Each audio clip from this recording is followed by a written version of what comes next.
Olá, alunos! Eu sou a professora enfermeira Kelly O'Hara. Hoje nós estaremos iniciando a disciplina de enfermagem e UTI. Então, essa é a primeira aula. Estaremos começando com alguns conceitos fundamentais que vocês vão utilizar ao longo da disciplina. O tema da aula é atendimento em urgência e emergência em UTI. O que é a UTI? A sigla ela significa Unidade de Tratamento Intensivo, tá? A UTI, que ela vai ser constituída por um conjunto de elementos que são funcionalmente agrupados e são destinados ao atendimento de pacientes. Então, aqui na imagem nós temos um leito de UTI com a cama e os equipamentos necessários para prover a assistência. Então, esses pacientes que serão atendidos nas UTIs são pacientes que são graves ou de risco, e eles vão exigir uma assistência médica e de enfermagem ininterruptas, além de equipamento e recursos humanos especializados, tá? O atendimento, a assistência em saúde na UTI, ela é feita por uma equipe multiprofissional, tá? Então, o que isso significa? Que as decisões que vão ser tomadas a respeito do tratamento deste paciente serão discutidas em conjunto com a equipe, né, que vai ser formada por médicos, enfermeiros, técnicos de enfermagem, fisioterapeutas, assim também como pode participar psicólogos, tá, e assistentes sociais ali, na assistência na tomada de decisão. As unidades de terapia intensiva, elas, no geral, vão receber pacientes que são extremamente debilitados, em iminente risco de morte, e que eles necessitam de uma maior dependência. Então, os cuidados intensivos significam isso, que o paciente ele tem uma dependência da assistência que vai ser ofertada dentro da UTI.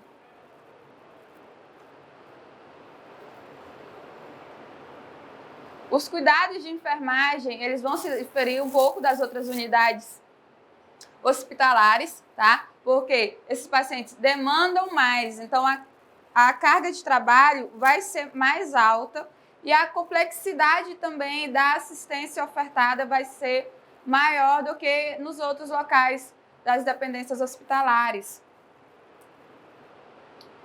O processo de trabalho da enfermagem na unidade de terapia intensiva, ele é caracterizado pelas assistências complexas, que é cobrado ali do profissional uma alta competência técnica e científica. Você tem que utilizar os conhecimentos científicos quando vai tomar a decisão a respeito da assistência desse paciente. Então, mais do que em outros locais de assistência, a UTI ela demanda mais a aplicação de técnica que a gente chama, né, de técnicas baseadas em evidências. Não dá para ser feito conhecimento empírico, tem que ter base científica. Afinal, ali nós temos um processo de tomada de decisão que ele tem que ser imediato, tá? E você vai adotar as condutas que têm que ser seguras. Conduta imediata e conduta segura, baseada em evidência científica. Porque ali você está decidindo questões que vão diferir entre a vida e a morte desse paciente. Não há espaço para o erro. Então, neste contexto, é de suma importância que o pessoal de enfermagem, mas nem só de enfermagem, de toda a equipe multiprofissional, ela tem que ser qualificada e tem que estar adequadamente dimensionado para poder desenvolver uma assistência de enfermagem com qualidade e segurança, tá bom? As UTIs, além do nosso público que vai ser atendido ali, que eles são um público que eles demandam mais cuidado, mas o paciente que vai ser internado, ele tem que ser potencialmente recuperável, tá? Mesmo que ele apresente uma estabilidade clínica ali grave do estado de saúde, ele vai entrar na UTI com o objetivo de se recuperar. Pode ser que seja uma recuperação parcial ou total, a depender do estado desse paciente, tá? Então, vamos buscar a recuperação de um sistema fisiológico principal ou alto risco de comprometimento grave de múltiplos órgãos. As UTIs, elas podem ser classificadas de acordo com alguns critérios, né? Nós temos os critérios de acordo com a faixa etária, tá? Então, nós temos a UTI NEO, que ela vai ser destinada a pacientes com idade de 0 a 28 dias, ok? A partir do nascimento até 28 dias. A partir dos 29 dias, esse paciente ele já vai para a UTI pediátrica, tá? Que ele vai ser destinado de 29 dias a 18 anos completos. Ou a depender de como essa unidade hospitalar, essa unidade de assistência, ela é organizada, tá? Isso já é rotina interna, ela pode atender ou até 14 anos ou até os 18 anos completos, a UTI pediátrica. Então, a UTI adulto, ela pode atender de pacientes acima de 14 anos ou acima dos 18 anos, a depender da organização desse serviço. Então, vai de acordo com o manual de rotinas, tá bom? Tratamento intensivo adulto ou pediátrico, essa idade que ele vai receber ali os pacientes, se seja 14 ou 18 anos, vai depender da rotina interna, manual de rotinas do serviço que está ali instalado essa UTI. Ela também pode ser classificada de acordo com a especialidade, então nós temos UTIs cardiológicas, que vão tratar de pacientes que têm problemas cardíacos ali, coronariana, neurológica, respiratória, a de trauma e a UTI de queimados. As UTIs, elas foram pensadas, foram concebidas, né, com essa finalidade de oferecer uma atenção contínua, com suporte avançado aos pacientes que estão numa situação crítica, com um risco de morte ali naquele momento, que então ela vai lançar mão de recursos de alta tecnologia, então vai fazer um alto uso de tecnologias que vai ser aplicada ali, seja em equipamentos ou materiais que serão utilizados para auxiliar ou substituir a função de algum órgão vital que esse paciente ali perdeu a funcionalidade deste órgão. Então, a gente vai entrar com equipamento, vai entrar com tecnologia para poder substituir a funcionalidade daquele órgão, seja de múltiplos ou seja de um único. Então, mais do que qualquer outro ambiente na assistência à saúde, na UTI é onde é mais utilizado os equipamentos. Mas, conforme foi avançando ali a tecnologia, o uso de equipamentos foi se tornando mais comum e os equipamentos se tornam mais avançados ao decorrer dos anos, tem um processo ali da assistência à saúde que os profissionais que vão prover a assistência, eles vão perdendo um pouco a visão do objetivo que ele está ali implantado para assistir o paciente. Então, quando nós utilizamos vários equipamentos, várias máquinas, nós esquecemos um pouco do ser humano, da totalidade do ser humano, da complexidade. O profissional, ele faz uma separação ali do que é a pessoa e do que é a doença dele. Então, ele vai visualizar apenas a patologia daquele paciente, esquecendo de toda a parte psíquica, religiosa, social do meu paciente. Então, isso vai criar um movimento que ele é contrário às novas diretrizes de humanização, né? Que é o que a gente vai falar um pouquinho agora. Porque se a assistência ela não for empregada levando em conta os valores humanos e éticos ali, tanto para mim quanto profissional, quanto para o paciente, para a família, vai perder o sentido da existência da nossa assistência. Então, tem que ter em vista sempre um valor, valorizar o conhecimento e derivar-se do valor da vida. Nós temos que valorizar aquele paciente, não levar em conta aquele trabalho mecanizado automático que é realizado ali no dia a dia. Então, temos que abrir o nosso campo de visão para nós podermos considerar aquela pessoa como uma pessoa completa, não só a doença que ela está representando ali naquele momento, tá? Então, vamos evitar que esse uso da tecnologia tape o olhar do ser humano, que vai criar o véu. Então, o profissional tem que ter sempre em mente o cuidado humanizado, a pessoa, o indivíduo. Ok?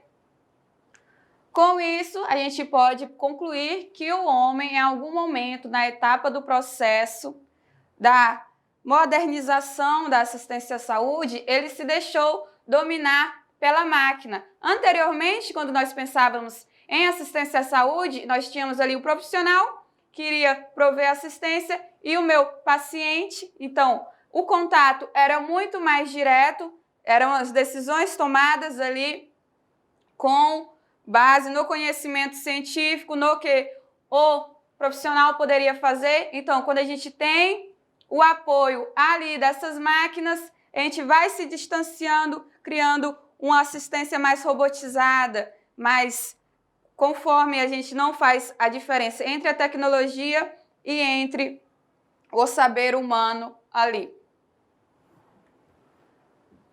Com isso, a gente vai criar um descontentamento com esse cenário e vai coisificar e desvalorizar o ser humano, porque só estaremos enfocando no aspecto técnico do cuidado, tá? Então, a gente tem que levar os enfermeiros, não só o enfermeiro, toda a equipe multidisciplinar, a repensar a sua prática e resgatar os valores humanísticos que vão embasar a nossa profissão. O que é coisificar o ser humano? Muitas vezes, o paciente que está na UTI, ele está inconsciente, ele está conectado a várias máquinas. Então, por ele não conseguir ali, por esse motivo, não se expressar, não reclamar, não falar que tá bom, boa tarde, boa noite, para o profissional vai tratar aquilo ali como um boneco, como uma coisa sem vida. Ele se esquece de cumprimentar, de pedir permissão antes de realizar algum procedimento, de conversar. Então, o profissional vai tratar o paciente como se fosse um boneco, que ali ele vai manipular um boneco sem vontade própria, sem autonomia. E é isso que a gente não quer, que o profissional ele tem que respeitar. Por mais que o meu paciente ele esteja inconsciente, que ele não consiga se comunicar, eu tenho que levar em conta a vontade dele, a autonomia deste paciente. Então, vai surgir esse conceito de humanização na assistência à saúde e, principalmente, na UTI, né, humanizar a assistência vai significar que a gente vai integrar o conhecimento técnico-científico com a responsabilidade e a sensibilidade, a ética e a solidariedade no cuidado ao paciente, e não só ao paciente, também aos seus familiares e na interação entre a equipe, tá? Então, nós falamos de um conceito chamado o conceito holístico, que nós vamos ver o ser humano como um todo, todos os aspectos biopsico e sociais deste indivíduo. Então, para atender essas necessidades, foram criadas políticas públicas. Então, principalmente, nós temos o Programa Nacional de Humanização, tá? Que foi criado pelo governo federal em 2000. A PNHA, Humanização, Política Nacional de Humanização da Assistência Hospitalar, com a finalidade, vai criar uma cultura de humanização ali no ambiente da UTI. Quando a gente fala em cultura, nós estamos criando um hábito ali dentro para que essas práticas sejam integradas no cotidiano deste ambiente. Então, nosso objetivo vai ser melhorar o atendimento à população que está ali internada, né? E com a iniciativa de resgatar e incentivar o bom relacionamento entre os profissionais de saúde e os pacientes. Também podemos ali inserir também aos familiares, tá? Então, vai ser nos níveis de atenção hospitalar especializada, que está incluída as UTIs. Algumas diretrizes podem ser visualizadas. Então, nós vamos usar algumas diretrizes da PNH que possam ser aplicadas no contexto da assistência em tratamentos intensivos. Então, dos tópicos ali, nós vamos garantir a visita aberta, tá bom? Por meio da presença do acompanhante e da sua rede social, respeitando a dinâmica da unidade hospitalar e as peculiaridades das necessidades do acompanhante. O que isso significa aqui, quando a gente fala de peculiaridades da necessidade do acompanhante? Quando falamos das peculiaridades do meu paciente, vou levar em conta o princípio da equidade, o princípio do SUS. O que significa? Tratar diferente o que necessita de uma assistência diferente. A assistência que vai ser prestada ao meu paciente tem que suprir as necessidades específicas do meu paciente. Então, se eu tenho um cliente ali pediátrico, a necessidade desse cliente pediátrico, ele é diferente de um paciente adulto ali que está em plenas funções, que está orientado, que é capaz de tomar decisões por si mesmo. Então, se eu tenho uma criança, se eu tenho um idoso, que ele tem que ter ali um responsável, então as normas de visitação, as normas de acompanhante, elas têm que ser pensadas de forma para estar ali de acordo com as necessidades desse paciente. Nós temos que ter também um mecanismo de recepção com o acolhimento dos usuários. Este acolhimento, a gente pode inserir aqui os serviços de psicologia e de assistência social, tá? Para a gente poder entender melhor a situação da família, do cliente, como esse paciente está, poder recepcionar e atender ele de acordo com o que ele está necessitando ali no momento. Nós temos que ter também um mecanismo de ausculta para a população e também para os trabalhadores. Isso vai gerar um feedback a respeito do funcionamento ali da unidade, né? Nós podemos falar dos órgãos de ouvidoria, que quando a gente tem esse feedback, o que ali tanto da parte profissional quanto da parte que está recebendo assistência, nós podemos vir com novas intervenções que possam melhorar a qualidade da assistência. Também temos que garantir a continuidade da assistência. Você imagina que tem um paciente ali que ele está internado em um determinado momento, ele fica ali 24 horas naquele leito de UTI. Mas os profissionais que estão prestando essa assistência, eles vêm, fazem o seu plantão e vão para casa e vai ser uma nova equipe que vai estar entrando. Então, nós temos que promover a continuidade para que esse paciente não tenha esse baque na hora das trocas de equipe, para que o tratamento ele continue de forma linear, para que não haja discordâncias ali durante o tratamento. E também quando esse paciente ele vai ser transferido de uma ala a outra, então temos que garantir que o tratamento seja de forma contínua, sem grandes interrupções no que está sendo trabalhado ali com o paciente no dia a dia.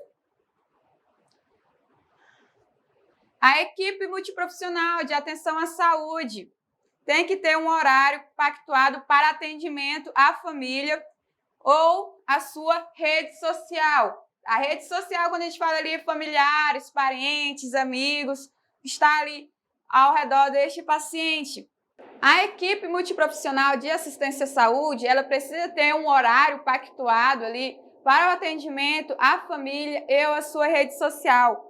Que isso vai ser muito importante na transmissão de informações a respeito do tratamento e também do estado de saúde do paciente no momento. Essa transmissão de informações, ela vai diminuir a ansiedade da família, então vai fazer com que a família e a rede social ela se sinta mais perto do paciente. Então, você vai valorizar também as opiniões dos familiares no respeito do tratamento, tá? Então, o profissional, quando ele não leva em conta a autonomia do meu paciente, estou infringindo ali alguns direitos dele. Então, se o paciente está inconsciente, não consigo consultar ele, vou consultar a família, vou consultar a rede social, vou conversar. Então, além de passar informações, eu também vou escutar o que a família tem a dizer a respeito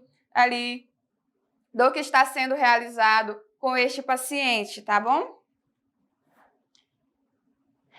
Então, a gente sabe que existe o Código de Ética Profissional, tá? Tem o Programa Nacional de Humanização e nós temos também alguns tópicos da Constituição Federal que elas vão assegurar e estimular o respeito e a dignidade ao ser humano, tá? Nós temos que ter esses objetivos em mente sempre de respeitar a dignidade do ser humano. Não é porque o paciente está consciente, que ele está impossibilitado ali de responder, que ele perde a sua autonomia enquanto pessoa, tá? Então, mesmo que haja todos esses mecanismos de defesa da dignidade, por que ainda precisamos falar com os profissionais de enfermagem ou de outras especialidades acerca da humanização? Por que isso ainda acontece? Por que nós precisamos criar uma política de humanização se nós somos humanos que estamos atendendo os humanos? É o que é chamado, pode ser chamado de paradoxo ali, paradoxo da humanização.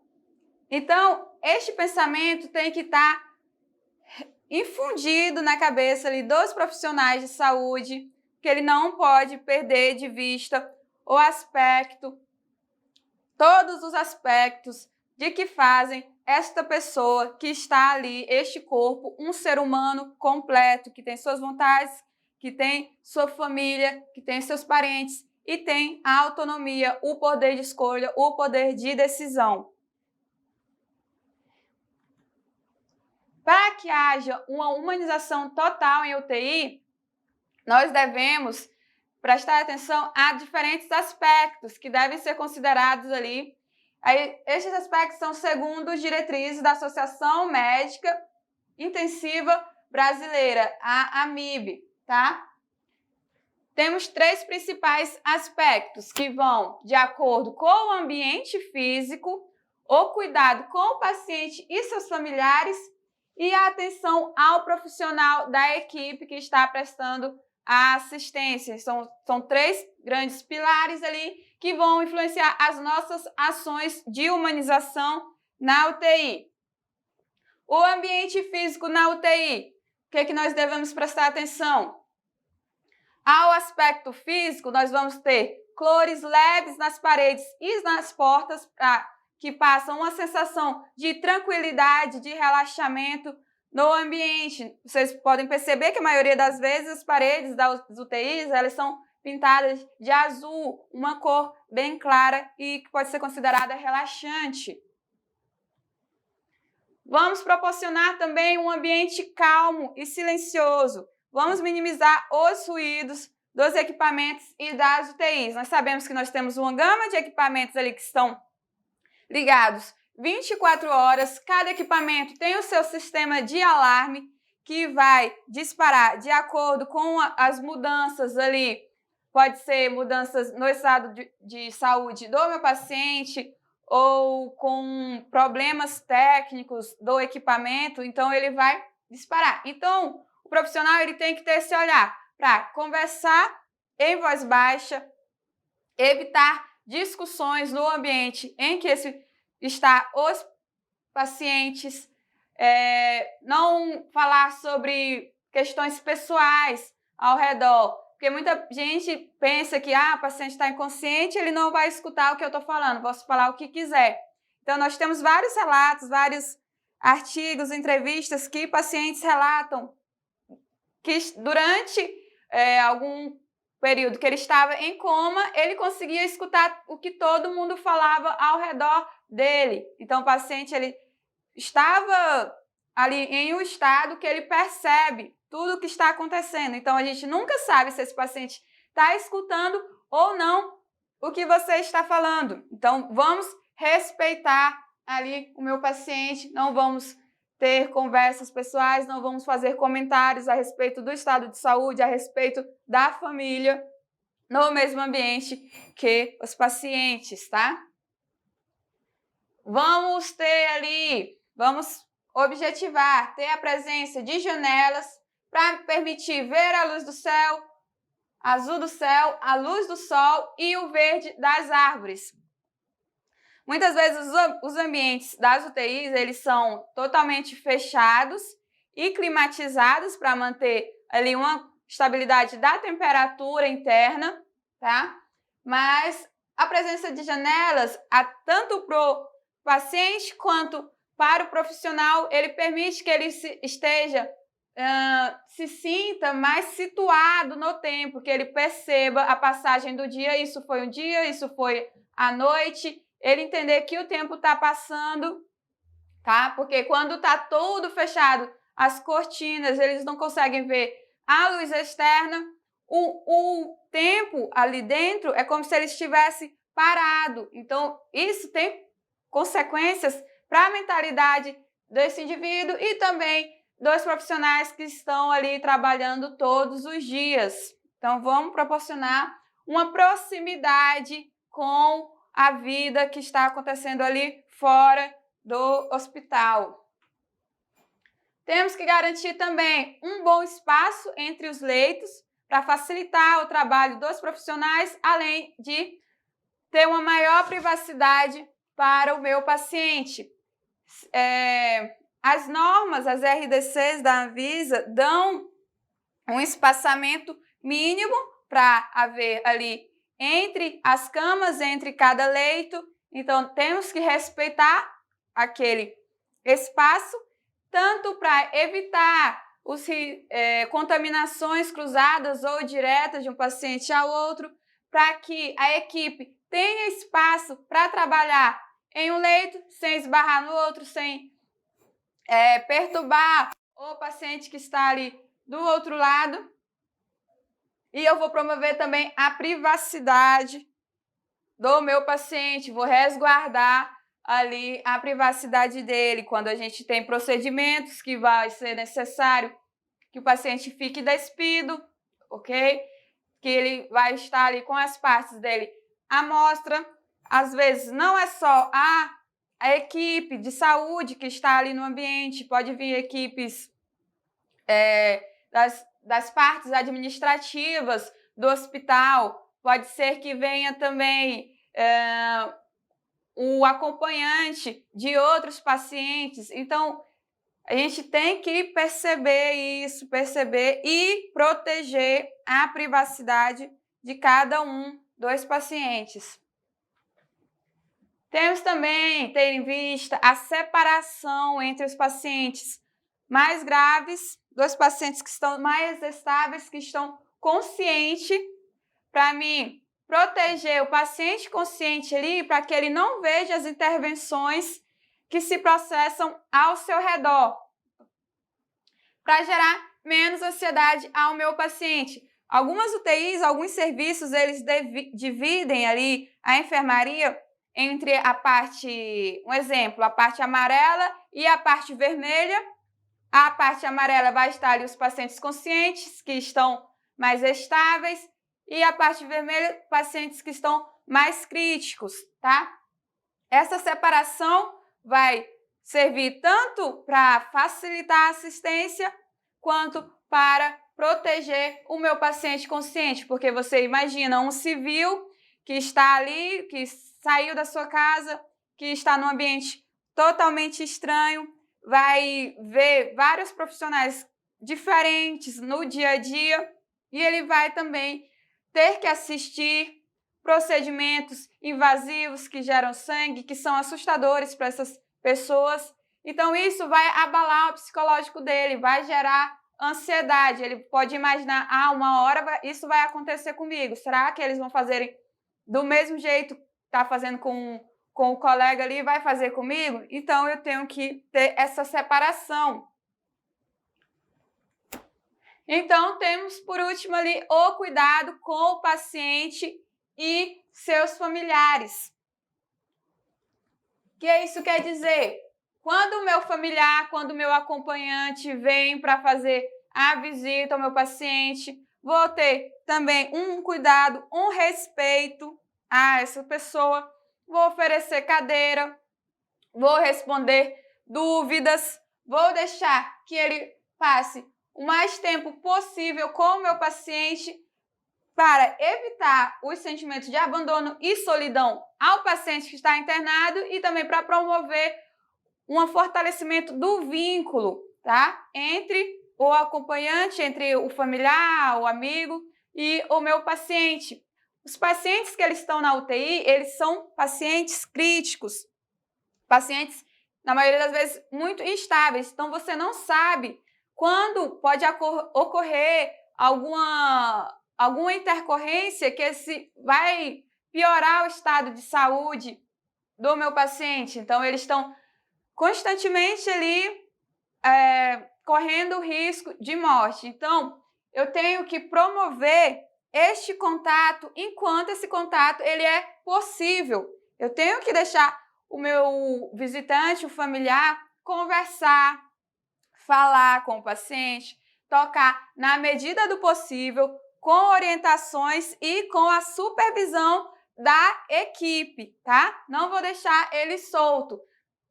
Ambientes de UTI, eles têm os horários demarcados, os horários de visita ali diário. Então, vamos respeitar o horário, mas também vamos promover uma privacidade entre o visitante e o paciente para que eles consigam ali manter essa relação, apesar da distância, apesar da separação que eles estão tendo, ok?